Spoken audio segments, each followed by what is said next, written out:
kita akan membahas bab 5 tentang klasifikasi makhluk hidup part 1, pelajaran IPA kelas 7 kurikulum Merdeka.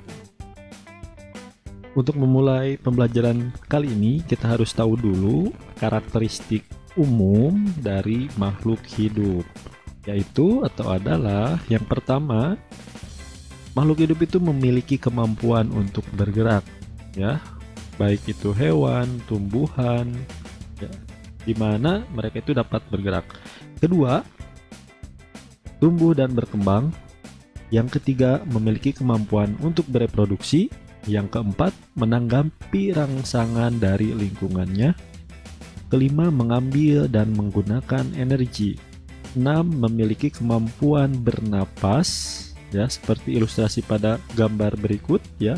Ada hewan yang mengeluarkan CO2, manusia mengeluarkan CO2, sedangkan tumbuhan itu menghirup CO2 dan mengeluarkan atau melepas oksigen. 7, menghasilkan limbah atau ekskresi. Yang ke-8, di mana makhluk hidup ini tersusun dari satu atau banyak sel. Itulah tentang karakteristik umum dari makhluk hidup. Mengapa makhluk hidup dikelompokkan atau diklasifikasikan? Nah, klasifikasi makhluk hidup adalah suatu cara mengelompokkan makhluk hidup berdasarkan kesamaan ciri yang dimiliki. Nah, tujuannya itu di mana mengklasifikasikan makhluk hidup itu adalah untuk mempermudah, mengenali, membandingkan, dan mempelajari makhluk hidup. Nah, ini jadi kita itu akan lebih mudah, ya, jika semua makhluk hidup itu dikelompokkan atau diklasifikasikan. Kunci klasifikasi. Nah, ilmuwan ini menggunakan kunci klasifikasi karena beberapa alasan berikut. Jadi, untuk mengelompokkan suatu tumbuhan hewan itu perlu kunci klasifikasi. Yang pertama, alasannya adalah lebih mudah digunakan daripada mendeskripsikan secara detail dari setiap kelompok. Yang kedua, menunjukkan sekilas apa yang membedakan karakteristik yang dimiliki setiap kelompok. Memudahkan untuk mengidentifikasi objek yang belum pernah terlihat sebelumnya. Yang keempat, selalu memberikan hasil yang konsisten, siapapun yang menggunakannya. Ini berarti semua ilmuwan di seluruh dunia akan mengklasifikasikan objek atau organisme dengan cara yang persis atau sama.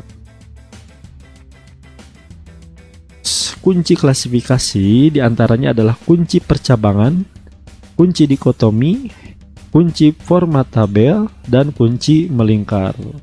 Nah, pada bab ini kalian akan mempelajari tentang kunci klasifikasi dengan metode kunci dikotomi dan format tabel.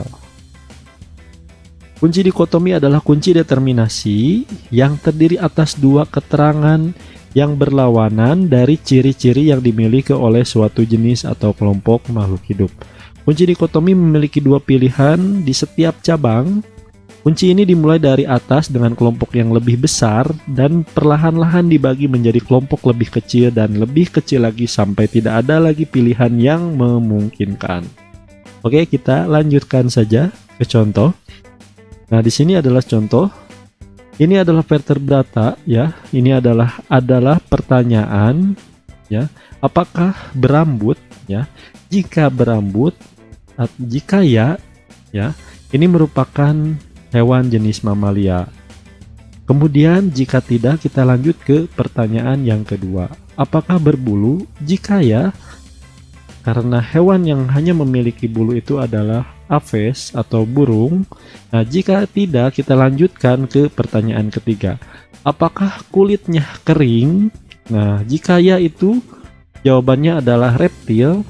Kemudian kalau tidak, kita lanjutkan ke pertanyaan yang keempat.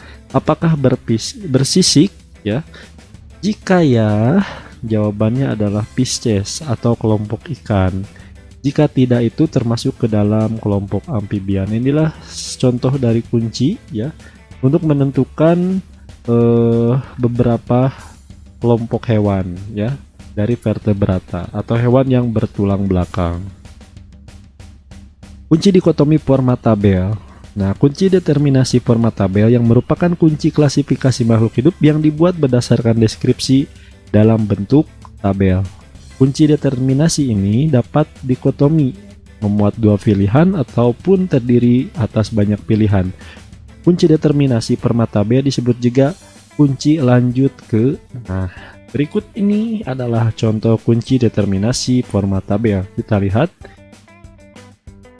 Yang pertama, ini adalah tabel.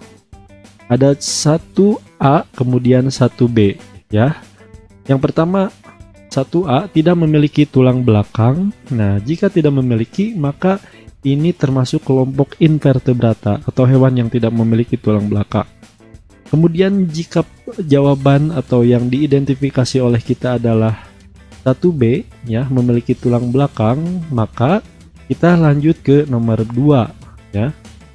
Kemudian jika 2A memiliki rambut, nah ini sudah masuk ke dalam kelas mamalia, sudah cukup untuk kuncinya jika kalian mengidentifikasi kelas mamalia. Kemudian jika bukan mamalia atau tidak memiliki rambut, kita lanjutkan ke pertanyaan nomor 3 atau tabel ketiga. Memiliki bulu, kemudian tidak memiliki bulu. Jika memiliki bulu, maka ini termasuk ke dalam kelas aves atau burung. Jika tidak memiliki bulu, kita lanjut ke nomor 4. Memiliki kulit kering atau berkulit basah. Nah, kalau berkulit kering, maka yang diidentifikasi organismenya oleh kalian contohnya itu adalah reptil. Kalau berkulit basah 4B, maka kita lanjutkan ke nomor 5, ke tabel 5. 5A memiliki sisik, 5B tidak memiliki sisik. Jika memiliki sisik, maka termasuk ke dalam kelas Pisces atau ikan. Nah, jika 5B tidak memiliki sisik atau termasuk ke dalam kelas amfibia. Oke, di sini ada contoh di mana kita akan mengidentifikasi. Kita sebelumnya ada ikan saja ya, ikan ya, mau ikan apapun itu, mau ikan mas, ikan nila ya. Ini contohnya ikan lele. Nah, inilah adalah kuncinya ya, 1B. Jadi 1B ini di mana ikan lele memiliki tulang belakang. Kemudian 2B tidak memiliki rambut. Kemudian 3B tidak memiliki bulu. Kemudian 4B itu adalah berkulit basah. Kemudian 5A. Nah, inilah kunci terakhir dari ikan lele. Jadi 5A ini termasuk ke dalam kelas Pisces. Jadi ikan lele ini adalah termasuk ke dalam kelas Pisces. Nah, oke, kita akan identifikasi klasifikasi hewan. Oke, kita akan identifikasi klasifikasi hewan berikut ini. Oke, jadi ada foto, ini ada hewan, kita akan identifikasi. Oke, untuk pertama, tabel pertama, A tidak bertulang belakang atau B memiliki ruas tulang belakang. Jadi hewan ini memiliki ruas tulang belakang. Jadi jawabannya adalah 1B. Kemudian kita lanjut ke nomor 3. Bergerak dengan sirip atau bergerak bukan dengan sirip. Ya, ini bukan bergerak dengan sirip. Jadi jawabannya adalah 3B ya. Jadi setelah 1B itu kita lanjut ke 3B. Kita lanjut ke nomor 5. Menyusui anaknya atau tidak menyusui anaknya. Untuk nomor 5 berarti ini hewan tidak menyusui anaknya. Kita lanjut ke 5B yang tadi. Lanjut ke nomor 7. Mengalami metamorfosis atau tidak mengalami metamorfosis. Ini hewan tidak mengalami metamorfosis. Jadi jawabannya adalah 7B. Jadi lanjut ke 7B. Nah, yang terakhir 8, tidak mengerami atau mengerami telurnya, di mana hewan ini yaitu adalah mengerami telurnya. Jadi jawabannya adalah 8B. Nah, inilah adalah kunci untuk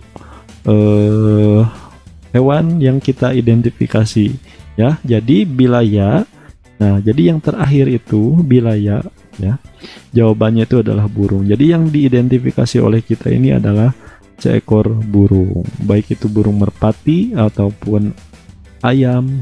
Nah, inilah contoh dari kunci determinasi ya, format tabel di mana kita menemukan seekor burung. Nah, inilah nomor kuncinya. Jadi sesuai dengan apa yang kita identifikasi, kuncinya dari 1B, 3B, 5B, 7B, dan 8B itu adalah termasuk makhluk hidup yang namanya itu atau kelas Aves atau yang dinamakan dengan burung.